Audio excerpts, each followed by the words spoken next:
Hi అందరికీ ఈరోజు నేను మా బాబు కోసం చనా దాల్ రైస్ చేస్తున్నాను. దానికి ముందుగా ఒక ప్యాన్ తీసుకోవాలి. దాంట్లో 2 టేబుల్ స్పూన్ గీ యాడ్ చేసుకోవాలి. గీ మెల్ట్ అయిన తర్వాత జీరా యాడ్ చేసుకోవాలి. తర్వాత సన్నగా కట్ చేసుకున్న ఆనియన్స్ వేసుకొని బాగా ఫ్రై చేసుకోవాలి. అవి కొంచెం ఫ్రై అయిన తర్వాత సన్నగా కట్ చేసుకున్న టమోటాని యాడ్ చేసుకోవాలి. ఆ రెండింటిని బాగా మిక్స్ చేసుకోవాలి. తర్వాత ప్యాన్ మీద ఒక మూత పెట్టాలి. టమోటా కొంచెం మగ్గనివ్వాలి. మగ్గిన తర్వాత ఆ రెండింటిని మళ్ళీ మిక్స్ చేసుకొని కొంచెం ఉప్పు, కొంచెం పసుపు, కొంచెం కారం యాడ్ చేసుకొని అన్నిటినీ బాగా కలుపుకోవాలి. తర్వాత ఉడకబెట్టిన శనగలు నేను చిన్న కప్పుతో తీసుకున్నాను, వాటిని యాడ్ చేశాను.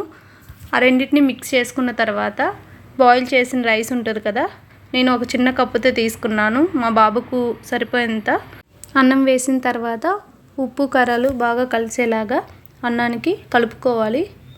అంతే అండి, చనా దాల్ రైస్ రెడీ. మీకు కానీ ఈ వీడియో నచ్చినట్లయితే లైక్ చేసి సబ్స్క్రైబ్ చేయండి.